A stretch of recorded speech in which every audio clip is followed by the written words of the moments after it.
They found something beneath the earth that shouldn't exist.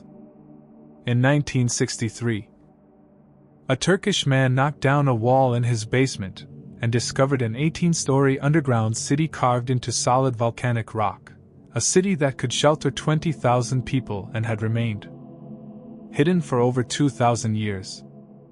Archaeological teams from 12 countries have examined it since, and none can fully explain how ancient peoples without modern tools carved out 11 levels of living quarters, ventilation shafts, and defensive mechanisms with such precision. What you're about to see challenges everything we thought we knew about ancient engineering capabilities. And the most disturbing part: this is only one of over 200 underground cities found in the region, forming a network whose true extent remains unmapped. The world beneath our feet conceals more than we could ever imagine. For the past 3 decades, I have dedicated my career to investigating archaeological mysteries that defy conventional explanation, the buried cities that ancient peoples constructed, inhabited, and then abandoned under circumstances that continue to puzzle researchers. I've interviewed excavation directors at sites across 4 continents, reviewed radiocarbon dating reports, and stood in chambers where modern humans hadn't set foot for millennia. What I've learned has fundamentally altered my understanding of what our ancestors were capable of achieving. Buried cities represent perhaps archaeology's most profound category of mystery.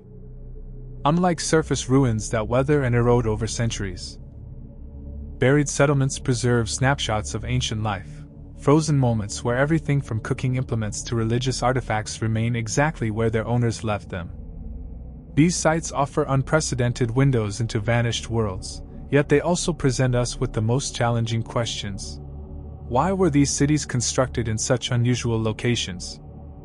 What compelled their builders to develop technology centuries ahead of their time?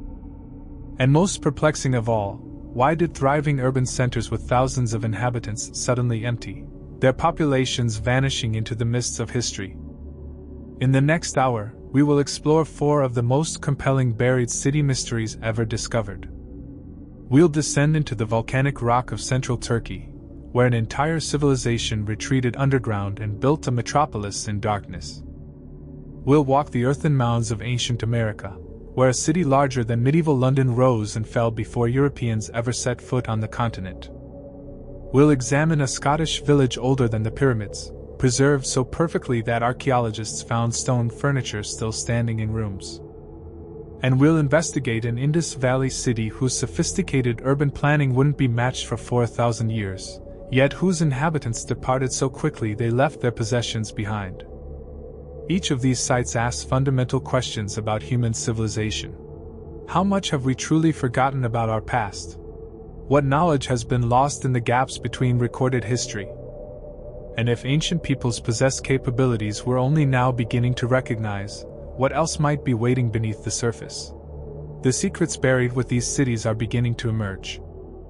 Whether we're ready for what they reveal is another matter entirely. Let us begin where cities went underground, where an entire population carved their existence from stone, and created something that would remain hidden until a man's curiosity got the better of him. The year was 1963. The location, Derinkuyu, a small town in Turkey's Cappadocia region, situated in the central Anatolian plateau. A local man whose name has been lost to casual record-keeping was renovating his home. Dissatisfied with the dimensions of his basement, he took a sledgehammer to a rear wall, and watched his blow break through into darkness. What he discovered behind that wall would eventually be recognized as the largest known underground city in the world. The first chamber he exposed led to another, and then another. Narrow passageways carved through soft volcanic tuff opened into rooms, which connected to corridors, which descended via stone staircases into deeper levels. The man had accidentally stumbled upon an 18-story subterranean complex that extended approximately 85 meters beneath the surface. By conservative estimates, this underground city could shelter 20,000 people along with their livestock and food supplies for extended periods. Derinkuyu sits approximately 40 kilometers from Nevşehir, the regional capital, in an area formed by volcanic eruptions that occurred millions of years ago. The eruptions deposited layers of ash that consolidated into tuff, a rock soft enough to carve when first exposed but which hardened significantly upon contact with air. This unique geological feature made Cappadocia ideal for underground construction, a fact ancient peoples clearly recognized. The Turkish Department of Antiquities moved quickly to secure the site once the scale of the discovery became apparent. Archaeological surveys directed by Dr. Omer Harmansa, now at the University of Illinois at Chicago, would later reveal that Derinkuyu was merely the largest of an estimated 200 underground cities scattered across Cappadocia. Some of these sites interconnect through kilometers of tunnels, forming a subterranean network whose full dimensions remain only partially mapped. The initial surveys created more questions than answers. Who built these cities? When were they carved? And most pressing, what drove an entire population underground? The scale of Derinkuyu defies casual comprehension. Archaeological measurements document a complex covering approximately 4 square kilometers across its multiple levels. The city contains rooms identified as living quarters, kitchens, wine and oil presses, storage chambers, stables, chapels, schools, and even what appears to be a religious seminary on the second level. Ventilation shafts descend from the surface through all 18 levels, providing fresh air circulation to the deepest chambers, an engineering feat that suggests sophisticated understanding of airflow dynamics. The dating paradox troubles researchers most. Various construction phases have been identified, with the earliest levels potentially dating to the Phrygian period around 800 to 700 BC, based on ceramic evidence and architectural comparisons. However, other scholars, including Dr. Friedhelm Petty of the German Archaeological Institute, have proposed that certain deeper sections may date to the Hittite Empire, 1600 to 1178 BC, or even earlier. The problem is that definitive dating remains elusive because the tuff itself cannot be dated using conventional methods. And the artifact record shows continuous occupation and modification across millennia. Consider the engineering challenges ancient builders faced. Without powered machinery, they carved through approximately 150,000 cubic meters of rock, the equivalent of excavating and removing the contents of 60 Olympic swimming pools. They accomplished this using hand tools, probably bronze or iron implements, working in darkness or by oil lamp light. The carved stone had to be transported somehow, yet no waste deposits have been found in the surrounding area proportionate to the volume removed. The defensive features present particular puzzles. Massive circular stone doors, weighing between 200 and 500 kilograms each, could be rolled across tunnel entrances from the inside only, sealing off sections of the city during attacks. Some of these doors contain holes at their centers, not for light, but as spear ports allowing defenders to strike attackers while remaining protected. The strategic placement of these doors suggests the builders anticipated specific attack scenarios with unsettling precision. Perhaps most remarkable are the ventilation shafts. These vertical channels, some extending over 50 meters deep, required precise planning to ensure air reached every level. Getting the angles wrong would have meant suffocation for anyone sheltering in the deeper chambers. Yet the system works perfectly, maintaining breathable air throughout the complex even today.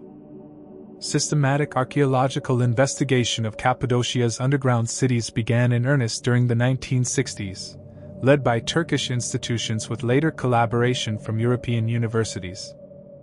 The Italian Archaeological Mission in Turkey, working with Ankara University, conducted extensive surveys during the 1970s and 1980s that revealed the interconnected nature of multiple underground settlements.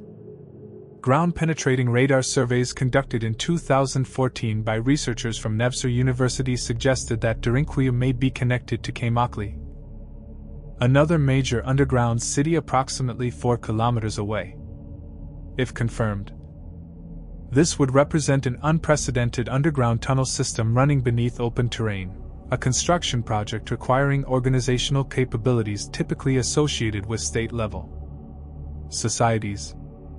What made researchers genuinely uncomfortable was the evidence of long-term inhabitation. These weren't emergency shelters used during occasional raids. Chemical residue analysis of surfaces and food storage areas indicated repeated use over centuries. Stable areas contained mineral deposits consistent with animal waste accumulation. People lived down here, not for days or weeks, but for extended periods spanning generations. Mysteriously absent from the archaeological record is any clear evidence of who, specifically, built the earliest levels. The Phrygians, who dominated central Anatolia after the Hittite collapse, were known for rock-cut architecture and may have expanded existing caves. The Hittites before them had sophisticated building technologies, but neither left inscriptions or artistic styles that definitively link them to Derinkuyu's construction. What we do find are Christian modifications from the Byzantine period, approximately 6th to 10th century CE, when the underground cities served as refuges from Arab-Byzantine wars. Chapel carvings, crosses, and Greek inscriptions from this era overlay earlier, unidentified construction phases. The Christians were clearly users, perhaps expanders, but were they the original builders? The conservative theory, supported by most Turkish archaeological authorities, proposes gradual expansion over millennia. According to this view, natural caves were first enlarged for storage, then expanded as security needs increased. The Phrygians began systematic construction, subsequent cultures added levels, and Byzantine Christians completed the major complexes we see today.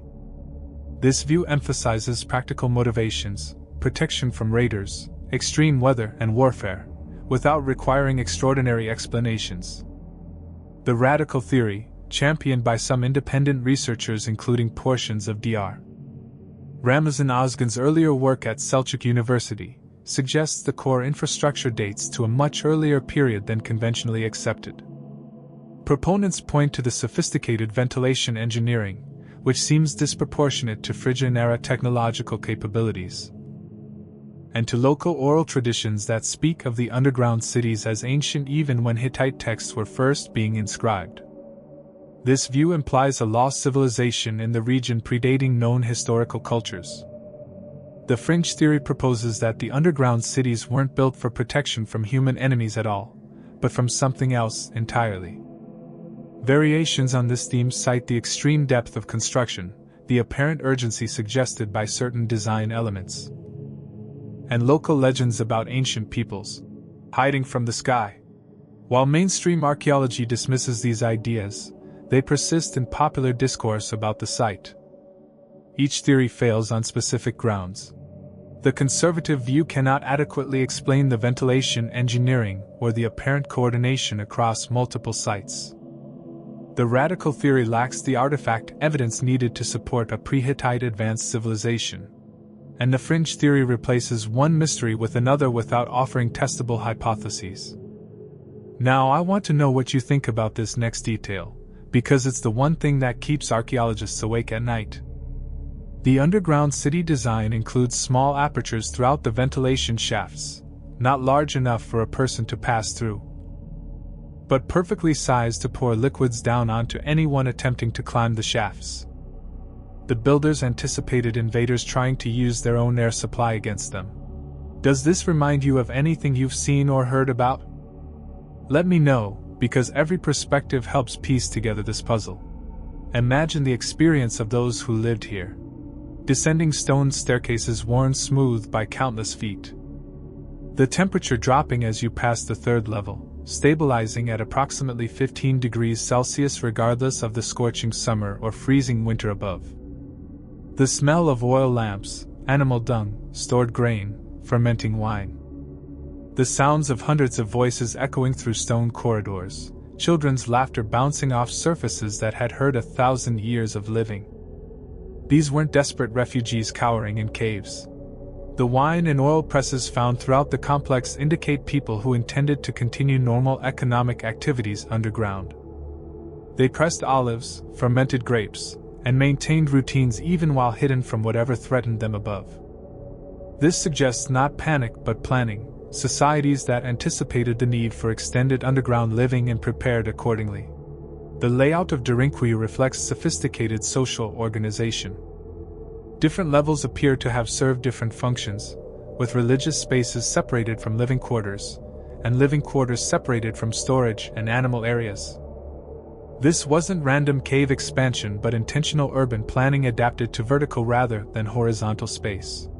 Today, approximately 10% of Derinkuyu is open to visitors. The Turkish Ministry of Culture and Tourism maintains the accessible sections, though structural concerns limit how much can safely be explored. The deepest levels remain closed to the public, their full extent still unmapped. Recent developments have accelerated research. In 2013, construction workers building a housing project in the Nevşehir region accidentally breached another underground city, this one potentially larger than Derinkuyu. Preliminary surveys suggested a complex of up to 5 million square feet, large enough to shelter 30,000 people. The site, tentatively called Nevşehir Underground City, remains under investigation by Nevşehir University archaeologists. Indigenous perspectives, in this case those of long-established local Turkish communities, add texture to the mystery. Oral traditions passed through generations speak of the underground cities as places of refuge used within living memory. Some elderly residents recall grandparents who hid there during early 20th century upheavals. The cities remain embedded in local identity, places where past and present intermingle. Standing in the central ventilation shaft of Derinkuyu, looking up toward a distant circle of light, the question that haunts every visitor is simple: what were they running from? And did they succeed in escaping it? My assessment, after visiting multiple Cappadocian underground sites and reviewing decades of research, is that we've significantly underestimated the organizational capabilities of ancient Anatolian peoples. The construction of Derinkuyu required what economists would call collective action solutions, coordination mechanisms that allowed thousands of people to contribute labor toward a common goal spanning generations. These aren't the products of frightened individuals digging for shelter. These are planned cities that happen to be underground. What this teaches us about humanity is perhaps more unsettling than any mystery about construction methods. Ancient peoples faced threats serious enough to justify decades of labor carving cities from stone, threats that prompted entire populations to prepare for life in darkness. We've largely forgotten whatever endangered them. But the rock remembers.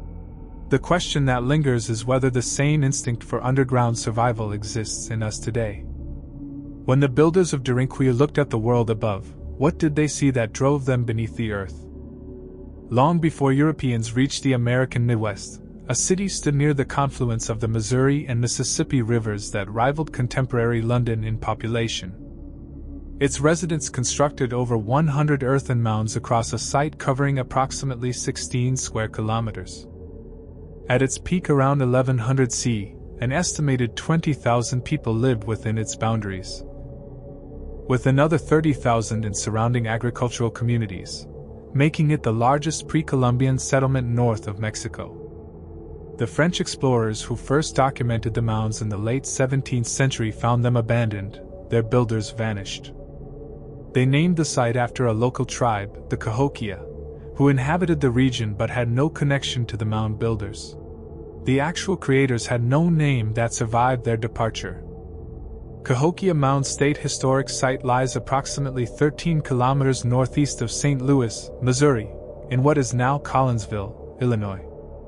The landscape today is dominated by Monk's Mound, the largest prehistoric earthen structure in the Americas. Rising approximately 30 meters above the surrounding plain, with a base covering over 5 hectares. Monk's Mound contains an estimated 622,000 cubic meters of soil, all carried in baskets by human hands. Systematic archaeological investigation began in the 1920s under the direction of Warren K. Moorhead, but intensified after 1960 when highway construction threatened portions of the site.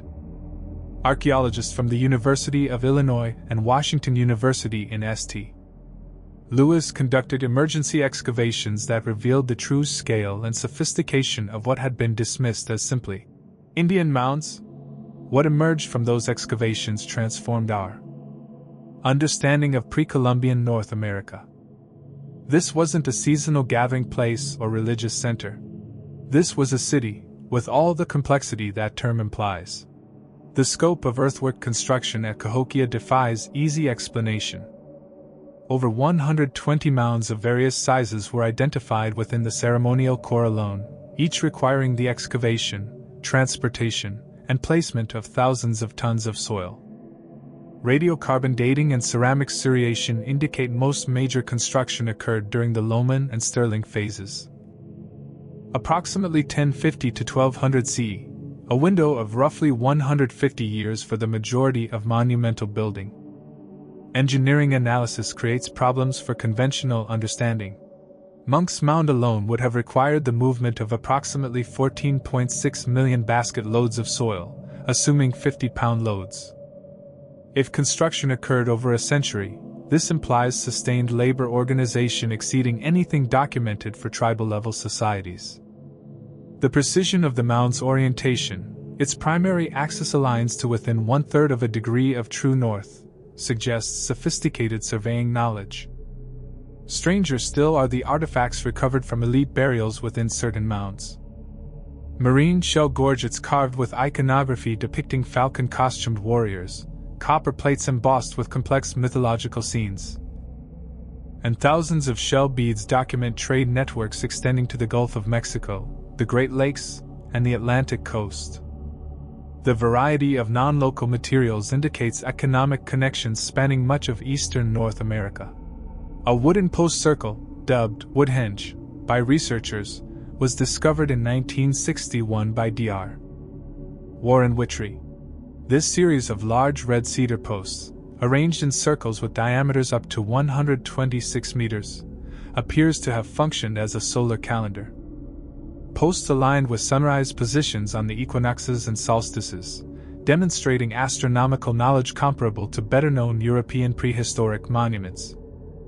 5 successive woodhenges were constructed over the site's history, each dismantled and replaced. Why remains unclear. The core impossibility at Cahokia is organizational, not technological. The labor coordination required for its construction implies political authority and social stratification not typically attributed to Mississippian cultures. Someone commanded this workforce. Someone planned these monuments. Yet no writing system, no administrative records, no evidence of the bureaucratic apparatus typical of other urban civilizations has been found. The University of Illinois at Urbana-Champaign has maintained continuous research presence at Cahokia since 1970. The Illinois State Archaeological Survey, founded in 2009, continues excavations under permits from the Illinois Historic Preservation Agency. Recent work has increasingly focused on residential areas surrounding the ceremonial core, the neighborhoods where ordinary people lived. Here's where it gets strange, and I mean really strange. In 1967, archaeologists excavating a ridgetop mound discovered a burial that has come to be called Burial 72. Within this modest mound lay the remains of a male individual buried on a blanket of over 20,000 marine shell beads arranged in the shape of a falcon. Surrounding this central figure were the skeletons of approximately 270 other individuals, many showing evidence of sacrifice, young women buried in mass graves, executed warriors with heads and hands removed, retainers seemingly killed to accompany their lord into death. Some viewers have pointed out similarities to elite burials in early state societies of Mesoamerica and Peru, but I'm not convinced the parallels explain what happened here. What patterns do you see? Your observations might catch something researchers missed. Mass spectrometry analysis of skeletal remains, conducted by Dr. Kristen Hedman of the Illinois State Archaeological Survey, revealed that many sacrificed individuals were not local to Cahokia. Strontium isotope signatures in tooth enamel indicated origins across a wide geographic range, some from hundreds of kilometers away. These people were brought to Cahokia specifically for burial, whether as slaves, war captives, or some form of religious offering. What remains mysteriously absent is any evidence of violence between Cahokia and its neighbors during its zenith. Unlike later Mississippian sites, which show extensive fortifications and evidence of warfare, Cahokia during its height appears to have exercised authority without obvious military coercion. How the rulers of this city maintained power over such a large population without the typical apparatus of state control remains one of archaeology's genuinely unexplained phenomena. The conservative theory advocated by Dr. Timothy Paquetat of the University of Illinois and author of Cahokia, Ancient America's Great City on the Mississippi, proposes that Cahokia emerged through a process of rapid political centralization following a transformative event, possibly a supernova visible in 1054 CE. Possibly a charismatic leader whose ideology unified diverse populations. This view situates Cahokia within normal parameters of complex chiefdom development, albeit at an exceptional scale. The radical theory, explored by Dr. John E. Kelly of Washington University, suggests that Cahokia may have represented something more than a chiefdom, a proto-state with institutions and administrative capabilities approaching those of early civilizations in Mesopotamia or the Nile Valley. The absence of writing wouldn't preclude state-level organization. Some early states maintained records through non-written means. This view positions Cahokia as a genuinely urban civilization whose nature we've failed to recognize. The fringe theory proposes outside influence, contact with Mesoamerican civilizations whose urban traditions could have provided models for Cahokia's development. The Mississippian cultural sphere shows iconographic elements superficially similar to contemporary Mexican cultures, leading some to suggest direct contact or migration. Mainstream archaeology remains skeptical, noting that surface similarities don't require contact and that cultural convergence offers simpler explanations. All three theories struggle with the same fundamental problem: Cahokia's collapse. By 1350 CE, the city was effectively abandoned. Why a thriving urban center would empty within a few generations, leaving behind massive monuments and apparently peaceful conditions, remains unexplained by any theoretical framework. Close your eyes and imagine standing where Monk's Mound rises today in the year 1100 CE. Smoke rises from 1,000 cooking fires. The plaza before you, covering over 19 hectares of carefully leveled ground, fills with people gathering for ceremonies timed to the sunrise alignment of the wooden post circle. The chief, or king, or priest, whatever title he carried, emerges from the temple structure atop the great mound, visible to the assembled thousands below.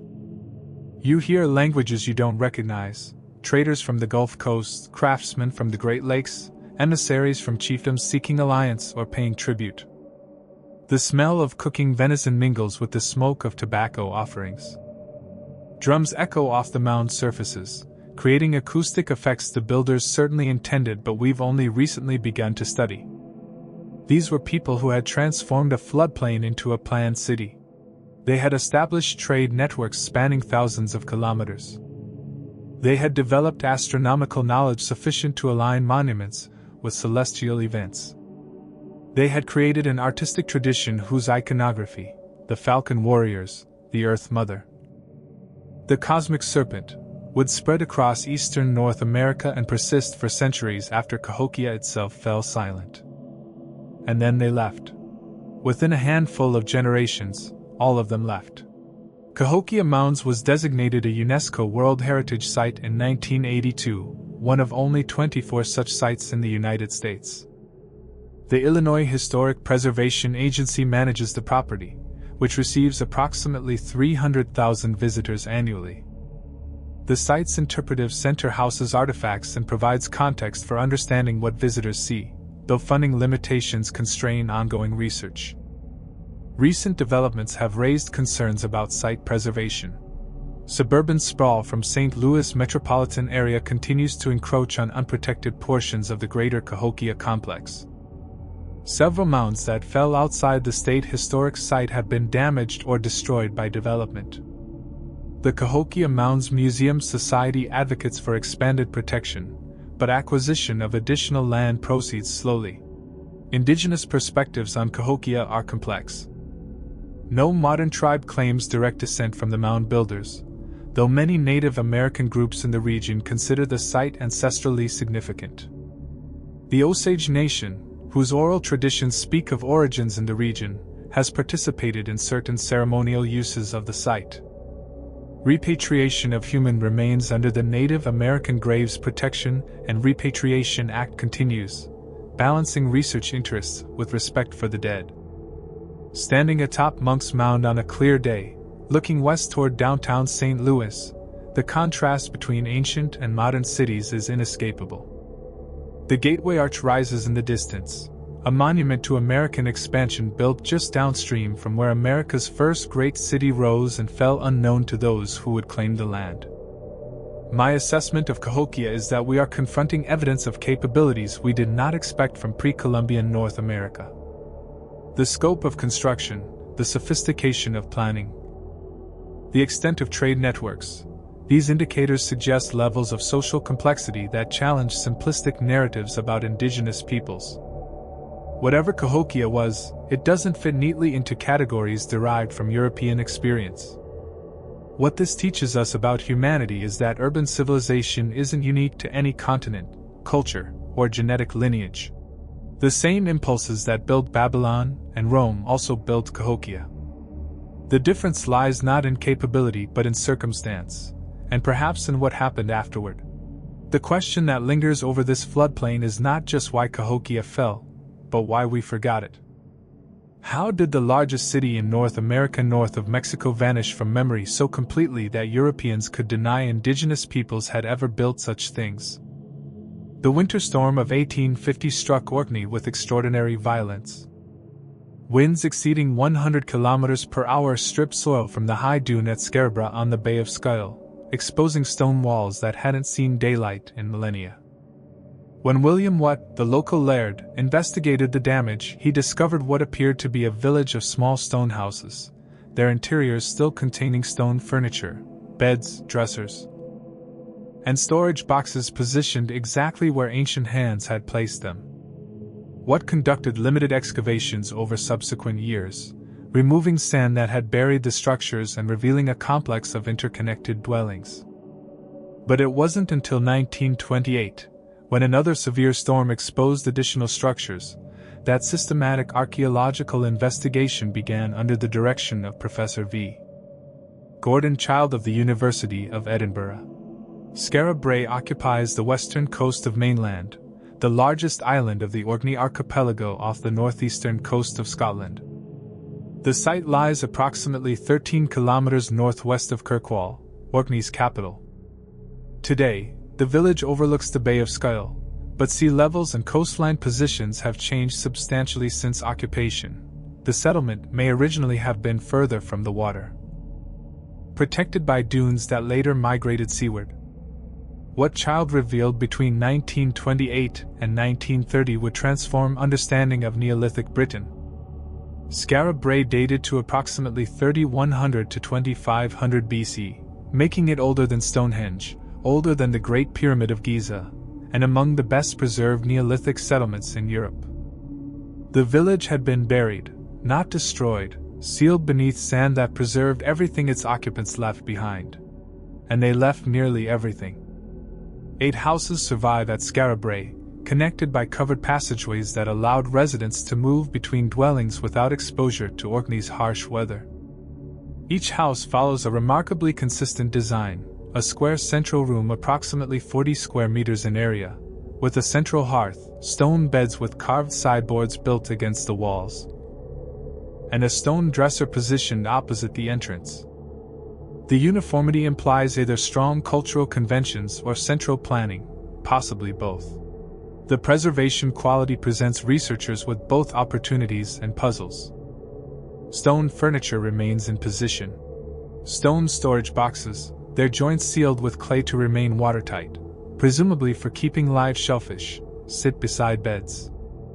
Beads, tools, and pottery fragments lie where owners dropped them. The village wasn't sacked or burned. It was abandoned, carefully and completely, then swallowed by the dunes. This next part changed my entire perspective on ancient Britain. Analysis of material culture reveals that Skara Brae's residents possessed capabilities that don't fit simple narratives about primitive Neolithic life. They crafted bone and ivory pins of extraordinary delicacy. They created carved stone objects whose purpose remains unknown, geometric shapes, balls with carved protrusions, and decorated slabs that may represent early artistic expression or symbolic communication. They processed red ochre, which they apparently used for personal decoration. I've shown photographs of the carved stone balls to colleagues and gotten completely different reactions every time. What's your gut instinct telling you about these objects? Dating complications have troubled researchers for decades. Radiocarbon dates from the site range considerably, from approximately 3180 BCE to 2500 BCE. The question is whether this represents continuous occupation over 7 centuries, periodic reoccupation of the same structures, or disturbance that has mixed materials from different periods. Dr. David Clark, who led excavations in the 1970s, argued for continuous occupation. Others suggest the village may have been abandoned and reoccupied multiple times. The most impossible aspect of Skara Brae isn't any single artifact but rather the lifestyle it implies. Here were people living at the edge of the known world 5,000 years ago, in a climate that challenged survival, who nonetheless created permanent stone architecture, developed sophisticated material culture, and maintained consistent building standards across multiple dwellings. They weren't merely surviving, they were thriving. Historic Scotland, now Historic Environment Scotland, has managed Skara Brae as a scheduled ancient monument since 1924. The site was inscribed on the UNESCO World Heritage List in 1999 as part of the Heart of Neolithic Orkney site, which also includes Maeshowe Passage Tomb, the Stones of Stennis, and the Ring of Brager. University of Edinburgh archaeologists, continuing the tradition Child established, have maintained research presence at the site for nearly a century. Recent work has focused on environmental reconstruction, understanding the landscape, climate, and marine resources that supported the community. Core samples from nearby lakes have yielded pollen evidence suggesting the villagers practiced agriculture alongside fishing and herding. The University of Bradford conducted isotope analysis of human remains from Orkney Neolithic sites in the 2000s, revealing unexpected findings about diet and migration. Some individuals showed isotopic signatures suggesting they hadn't been born locally, evidence of population movement across significant distances. The Neolithic world, these findings suggest, was far more mobile and interconnected than previously assumed. What remains mysteriously absent from Skara Brae is any defensive feature whatsoever. No walls, no ditches, no indications of conflict or concern about security. Either the residents faced no threats, or they dealt with them through means that left no archaeological trace. The covered passageways, sometimes interpreted as defensive features, more likely reflect weather protection than military concern. The academic controversy surrounding Skara Brae centers on its relationship to the broader Neolithic world. Was Orkney peripheral or central to the developments of this period? Increasingly, archaeologists like Dr. Nick Card, who directs excavations at the massive Ness of Brager ceremonial site nearby, argue that Orkney may have been a center of Neolithic innovation from which ideas and practices spread southward to mainland Britain, a reversal of traditional diffusionist assumptions. The conservative theory holds that Skara Brae was an ordinary Neolithic farming village, somewhat better preserved than most due to fortunate burial conditions. Its residents were similar to other Neolithic Britons, farmers, herders, and fishers who happened to live in a location where sand covered their homes after abandonment. This view emphasizes normalcy and downplays exceptional interpretations. The radical theory, increasingly supported by recent discoveries at the Ness of Brager, proposes that Neolithic Orkney was a sacred landscape of exceptional importance, a religious center that attracted pilgrims and worshippers from across the British Isles. In this interpretation, Skara Brae's residents may not have been ordinary farmers but religious specialists, craftspeople, or support staff for nearby ceremonial complexes. Their uniform houses might reflect communal living arrangements associated with religious service. The fringe theory suggests the abandonment of Skara Brae, and indeed of many Orkney Neolithic sites around 2500 BCE, resulted from catastrophic events, possibly volcanic activity in Iceland, possibly tsunami damage, possibly extreme weather events associated with the 4.2 kiloyear climate event that affected civilizations worldwide around this period. The careful nature of the abandonment might reflect warning signs that preceded disaster rather than leisurely departure. None of these theories adequately explains why nothing was taken. Precious beads, useful tools, carefully crafted objects, all left behind. Whether residents departed in haste or at leisure, the decision to abandon nearly all possessions demands explanation that no current theory provides. Walk the covered passages of Skara Brae on a winter afternoon, when Atlantic storms darken the sky and wind screams across the Bay of Skyle, and you'll understand why the builders went underground. They constructed their village into the midden, the accumulated refuse of earlier occupation, using the debris of their predecessors as insulating walls. They roofed their homes with whalebone or driftwood timbers, covered with turf or skins. The result was something between a house and a burrow, warmed by the central hearth and sheltered from winds that could knock a standing person off their feet. Inside these houses, families lived intimately. The bed boxes, approximately 2 meters long and 1 meter wide, could accommodate 2 adults or an adult with children. Stone pillows, padded with heather or moss, cushioned heads. The dresser opposite the door, always positioned to be the first thing a visitor saw when entering, presumably displayed the family's most prized possessions. Status in Skara Brae, as in most human communities, likely centered on what you could show. Light came from the hearth and from whale oil lamps, small stone basins with twisted moss wicks floating in rendered blubber. The smell would have been extraordinary: peat smoke, fish, animal hides, the accumulated residue of bodies living close together through long winters. These weren't modern people in primitive circumstances. These were people whose sensory world differed fundamentally from ours. Yet the objects they created transcend those differences. The carved stone balls found at Neolithic sites across Scotland exhibit geometric sophistication that speaks to minds fully capable of abstract thought. The decorations on pottery show aesthetic sensibilities we can recognize. Whatever else separated them from us, the creative impulse was identical. Skara Brae receives approximately 85,000 visitors annually, making it one of Scotland's most popular archaeological attractions. Historic Environment Scotland maintains a visitor centre that contextualizes the village within broader Neolithic Orkney. Erosion from marine action threatens the site's long-term stability, prompting ongoing protective measures including sea wall construction and beach nourishment. The village's significance extends beyond its specific archaeology. Skara Brae has become a symbol of deep Scottish heritage, evidence that sophisticated culture flourished in northern Britain millennia before written history.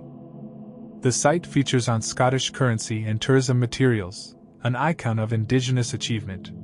Recent developments have enhanced rather than diminished the mystery. Excavations at the Ness of Brager, approximately 1 kilometer from Skara Brae, have revealed a Neolithic temple complex of extraordinary scale and sophistication. Massive stone buildings, some with stone tiles creating decorated floors, covered walls that were painted in multiple colors. The idea that Neolithic Orkney was a remote backwater has collapsed entirely. These were people whose achievements we're only beginning to appreciate. Returning to Skara Brae after visiting the Ness, the village looks different. Perhaps these weren't ordinary farmers after all. Perhaps they were something else: specialists, priests, artisans serving a sacred landscape whose importance we can barely glimpse through the mist of 5,000 years. My assessment of Skara Brae is that it represents a window into a world we've systematically underestimated. The Neolithic peoples of Orkney achieved levels of architectural, artistic, and social sophistication that rival anything contemporary civilizations created elsewhere. Their choice to live in this challenging environment suggests either powerful motivations, religious, economic, or political, that drew people here. or simply a mastery of their circumstances that made harsh conditions irrelevant. What this teaches us about humanity is that our ancestors were not less intelligent, less capable, or less creative than ourselves.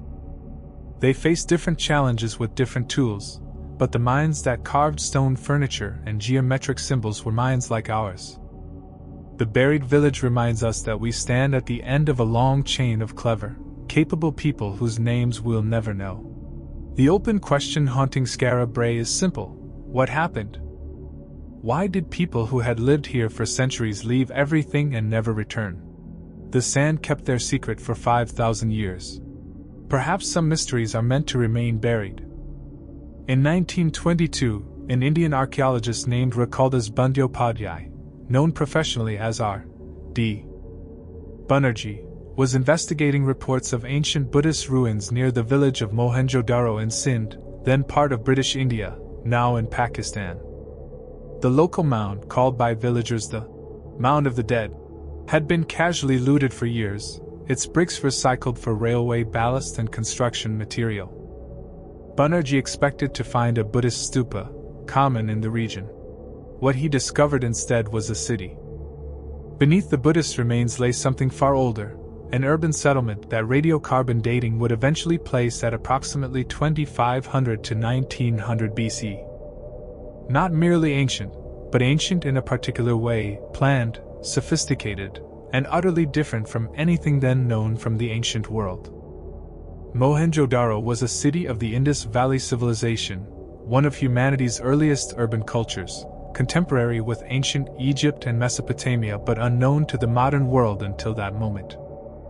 Mohenjo-Daro lies on the right bank of the Indus River in Pakistan's Sindh province, approximately 425 kilometers north of Karachi.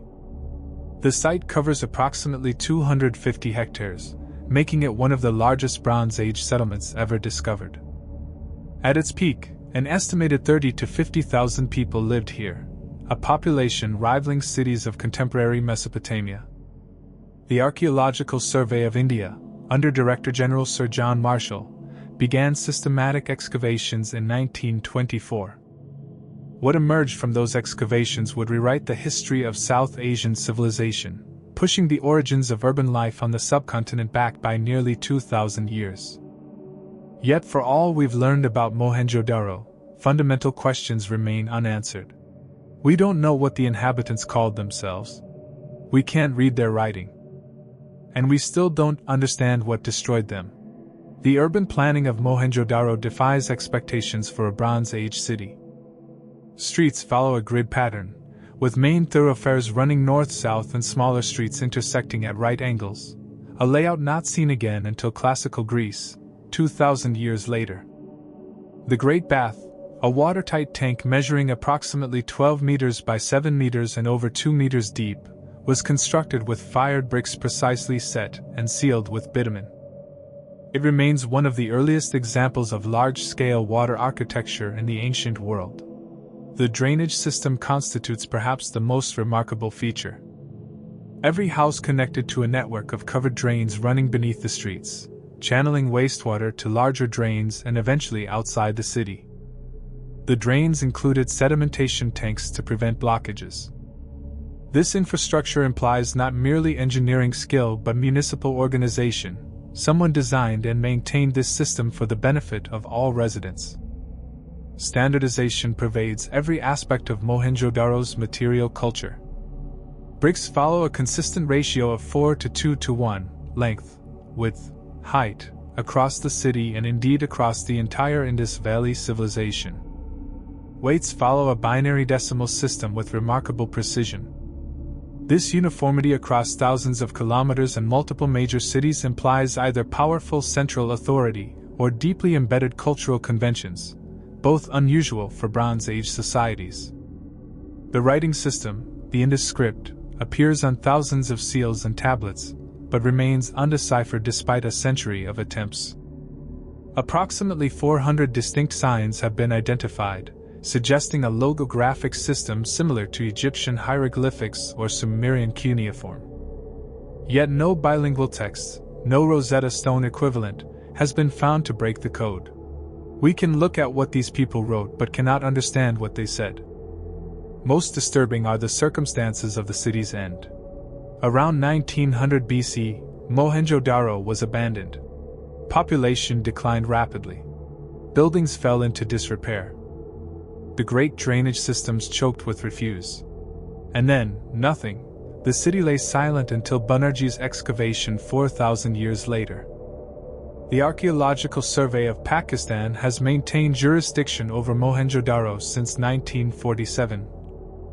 With international cooperation from institutions including the German Archaeological Institute and UNESCO. The site was inscribed on the World Heritage List in 1980, recognizing its exceptional universal value. Excavations over the past century have revealed approximately one-third of the city's extent.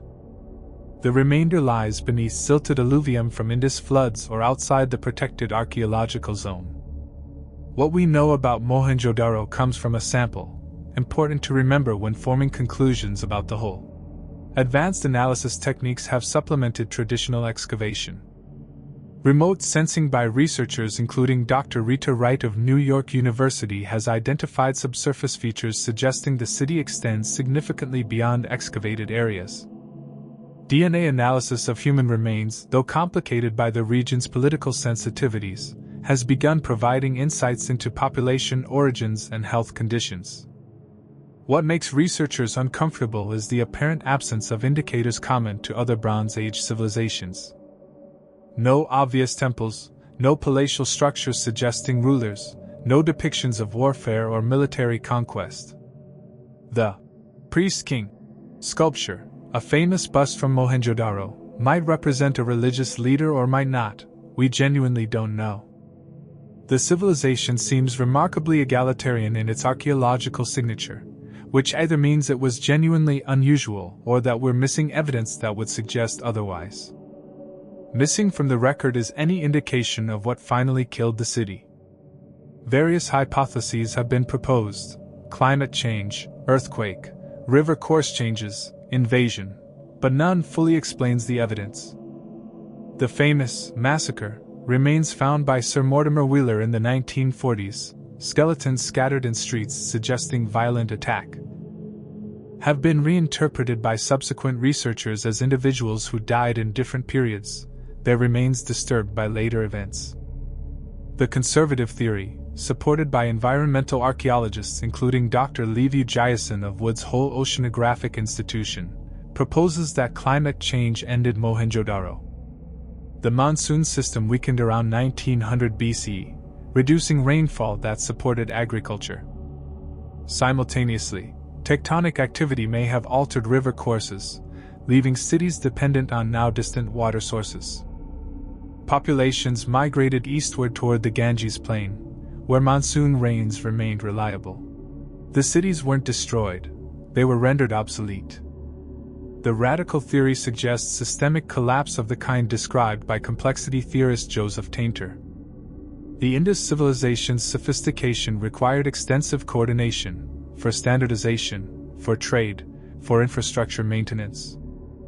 If that coordination failed, perhaps through political fragmentation or administrative breakdown, the system would collapse faster than simpler societies. The apparent uniformity of Indus culture might have been its weakness. Once the coordinating mechanisms failed, nothing held the pieces together. The fringe theory points to evidence sometimes interpreted as suggesting violent destruction. Fused glass and vitrified bricks found at some Indus sites have been compared to effects of extreme heat, leading to speculation about ancient catastrophes ranging from volcanic eruption to, in more exotic versions, nuclear or plasma events. Mainstream archaeology attributes these features to more prosaic causes, brick kills, accidental fires, but the speculation persists. Each theory confronts serious objections. The climate theory doesn't explain why people left rather than adapted. The collapse theory doesn't identify what triggered failure. The catastrophist theories don't account for gradual decline visible in the archaeological record. Mohenjo-Daro's end, like so much else about the city, resists simple explanation. After everything we've explored, which of these mysteries disturbed you the most? And more importantly, Why do you think these stories were hidden for so long? Picture Mohenjo-Daro in its prime, around 2200 BCE. You're standing in the Great Bath, surrounded by colonnades and galleries. The pool before you, lined with precisely fitted bricks, its floor sloping gently toward a drain, holds water maintained at perfect clarity by continuous inflow and outflow. Around you, people engage in what appears to be ritual bathing, an activity suggesting religious beliefs centered on purity and water. Outside, the streets bustle with commerce. Traders display goods from across the ancient world: lapis lazuli from Afghanistan, seashells from the Arabian coast, gold from sources still debated. Craftsmen work in quarters dedicated to specific industries: bead making here, bronze casting there, textile production in yet another section. The organization implies guilds, training systems, and quality control, economic sophistication matching anything in contemporary Mesopotamia. The smell is complex: wood smoke, cooking food, animal dung from the cattle and household courtyards, the sharp scent of copper slag from bronze workshops.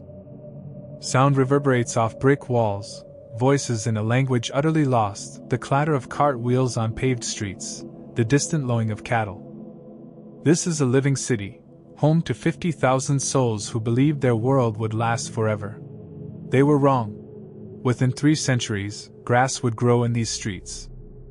Mohenjo-Daro faces an existential threat.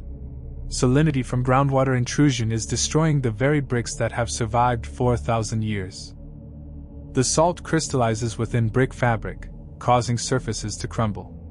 UNESCO has designated the situation critical, and international efforts to address it have produced limited results.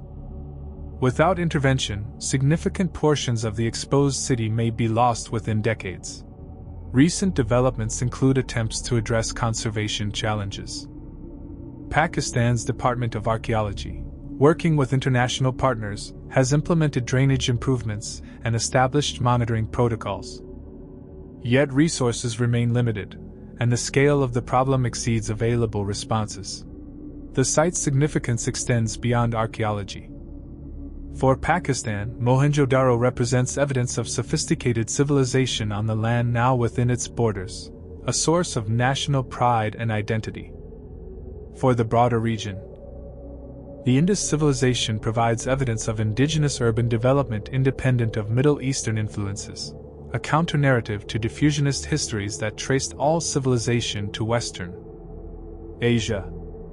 Visiting Mohenjo-Daro today is a complicated experience.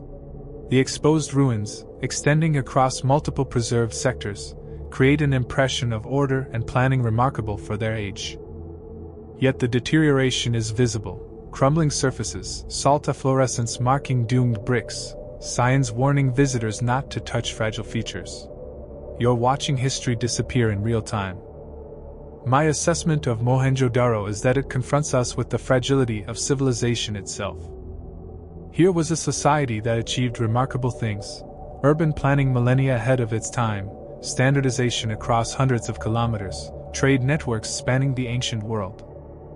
And yet within a few centuries of its peak, it vanished so completely that even its name was lost.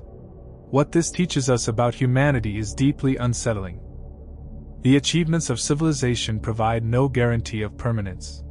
The streets we walk, the systems we maintain, the cities we inhabit, all rest on foundations that can fail. The residents of Mohenjo-Daro, bathing in their great bath and trading in their markets, surely believed their world was stable. They were the last generation who would think so. The question that haunts this crumbling city is whether we would recognize the signs of our own civilization's end. The Indus peoples watched their world deteriorate gradually, the monsoons failing, the rivers shifting, the population thinning year by year. Did they understand what was happening? Did they take steps to prevent it? Or did they, like us, assume that decline was temporary and recovery inevitable? For buried cities, for vanished peoples, for sets of questions that echo across millennia. In the volcanic rock of Cappadocia, an entire civilization carved cities from stone and retreated underground to escape something they apparently feared more than darkness. We have their tunnels, their ventilation shafts, their precisely balanced stone doors, but we don't have their enemies. Whatever drove them below the earth has vanished from history, leaving only the evidence of their elaborate response. At Cahokia, on the American floodplain, a city larger than medieval London rose and fell without leaving even its name. The earthen mounds remain, monuments to labor organization and social complexity we didn't expect to find in pre-Columbian North America. But the people who carried those 50 million basket loads of soil have dissolved into time, their descendants scattered across a continent. Their identity contested even by those who now claim connection. On the wind-scoured coasts of Orkney, a village older than the pyramids was buried so gently that furniture stands in rooms where fires last burned 5,000 years ago. The residents of Skara Brae left everything, their beds, their dressers, their carved stone objects whose purpose we can only guess. They walked away from lives we can almost touch through the preserved evidence, and we don't know why. And at Mohenjo-Daro, where the Great Bath still impresses engineers and the street grid still educates urban planners. A civilization that achieved things we're only now recognizing crumbled into dust and silence. The writing they left behind remains unread. The beliefs they held remain unknown. The catastrophe that ended them remains unidentified. What connects these mysteries is not merely the fact of burial but the fact of abandonment. In each case, people who had invested generations in building, carving, hauling, planning, maintaining, walked away. They left behind not rubble but intact structures. They left behind not empty spaces but homes full of possessions. Something made continuing impossible, or made leaving preferable, and we cannot be certain which. The optimistic interpretation is that buried cities represent survival. The people of Derinkuyu survived whatever drove them underground.